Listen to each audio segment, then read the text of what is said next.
Hi, welcome to Module 2, everyone. We are going to be talking about the planes of movement. So 3 distinct planes of movement. We've got coronal, which allows the body to flex and extend, right? So think hinging forward at the waist and moving back to that original position, or maybe even slightly beyond that. We've also got the sagittal plane, which allows us to move side to side, extending our limbs in star shape, and the transverse plane, which allows for rotation. And don't forget that rotation also applies to the neck as well. If you have anything outstanding from Module 1, anything that you need to attend to, please do. If those due dates, or better said, if the assignment is locked, just contact me. I'm happy to open it up. You'll get a little bit of credit reduction because it's late. Any questions, comments, concerns? I am here, literally right here in my living room, dying to hear from you, so please don't hesitate.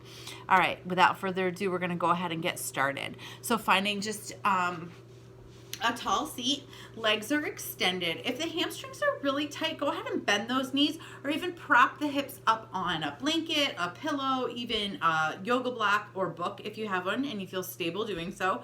We've got a deep dorsiflexion, so toes are drawing actively towards the shins. We're going to bring fists to chest shoulder junction. So here already we've got flexion for the elbow. Inhale to prepare. Exhale, round and dome. We're moving that flexion into the spine as we round over this imaginary beach ball. Inhale, stack back to neutral. This constitutes as extension, even though we're not moving behind the midline. Exhale, round and dome, flexing in the coronal plane. Inhale, stack back up, right back to neutral. Find that tallest spine. Let your heart shine. Here we go, round and dome. And I hope that y'all are jamming tunes while we're doing this. You don't have to be super serious. Just participate, be here, share this virtual space together. One more round and dome. And back to stack. Walk those feet just slightly wider. Still dorsiflexion, active, drawing back with the shins. With the toes towards the shins, arms open in a T. So now we're moving distal, right? We've got a little bit of abduction going on here because we're moving away from the body. Inhale, fill the lungs. Contralateral cross, opposite pinky to opposite pinky toe. Inhale back to center.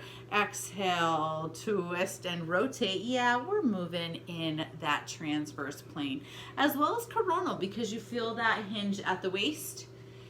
You notice that flexion in the spine as you roll forward. For further integration, draw that side belly back and allow yourself to twist a little deeper. Still maintain that kind of rounding over an imaginary ball. Deep drawing back of that transverse abdominis. Last one here, exhale. Last one here, exhale.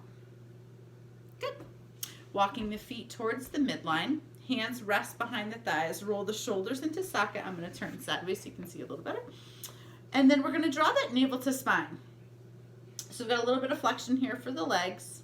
We're rolling the shoulders into socket, and then go ahead and elevate those legs if it's comfortable to do so. You can leave the hands resting behind the thighs. I've got a deep dorsiflexion, so my toes are drawing towards my shins, but if plantar is more your style, go for that. It does not matter. Heels, or rather, toes lifted. Go ahead and extend those arms to your comfort. So here we're working in the coronal plane, right? We're still hinging kind of in half as we arrive in this boat pose. Inhale. Exhale, twist left, twist right, allow the right arm to sweep to the side. You'll see that better as I move.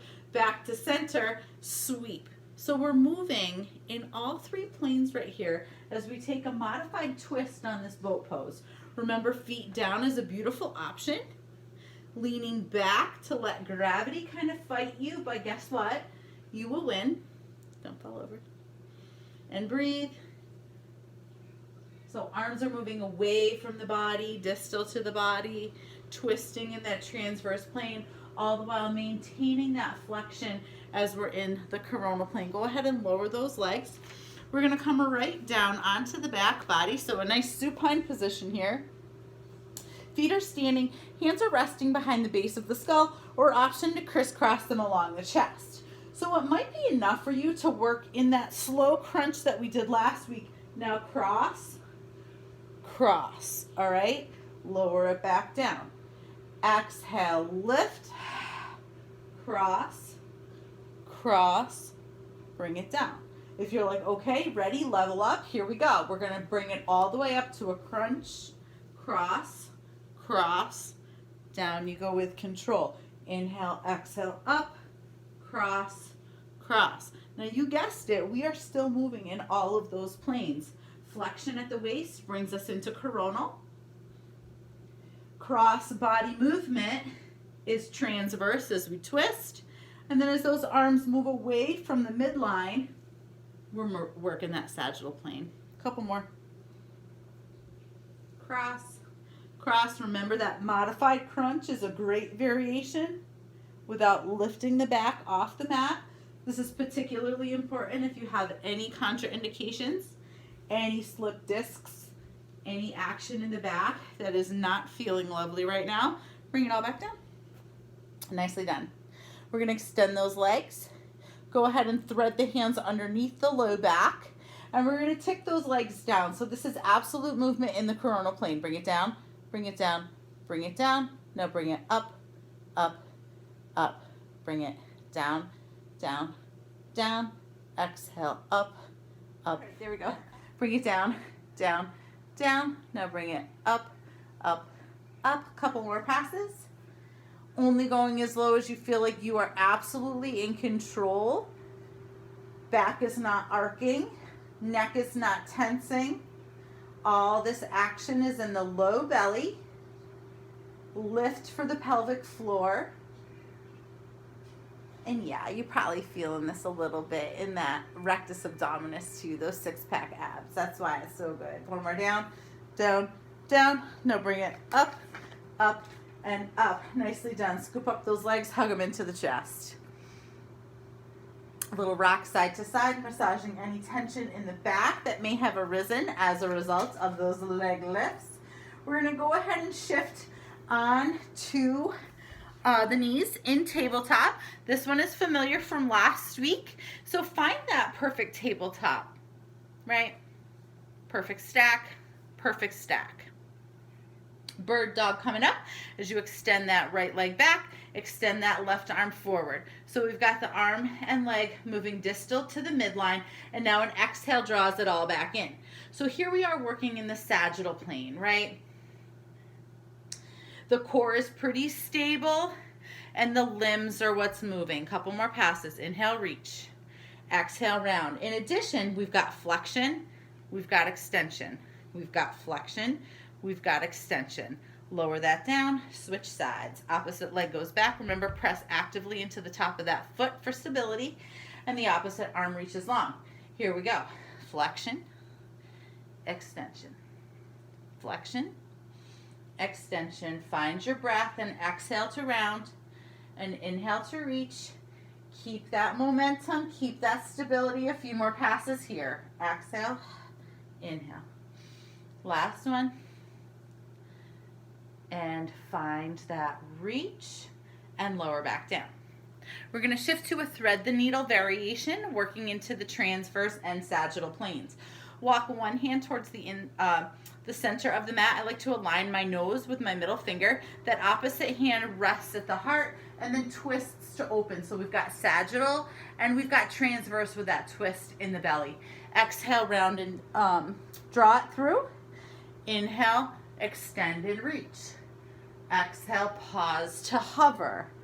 Inhale, press to reach. Exhale, pause to hover. Inhale, press to reach, and come back down. We're going to switch sides. Stack that palm so the nose again aligns with the opposite hand. Hand to heart, hand to sky. Here's sagittal plane. Thread it through, pause, hover. Inhale, sweep and reach, sagittal plane with a twist for transverse, and thread. 2. Exhale, twist. Inhale, reach. Exhale, twist. Last inhale, reach, and bring it down. Now we're gonna move to puppy dog pose. So walk the hands slightly wider, right? Like extend them, extend your table. You're gonna keep your hips lifted as you melt the heart forward. Resting the chin or the forehead on the mat. If it doesn't quite meet the mat, go ahead and bring a pillow or a blanket as a prop. Coronal plane here is for hinging forward at the waist. And now guide those hips back or arrive to find your child's pose. Take a breath.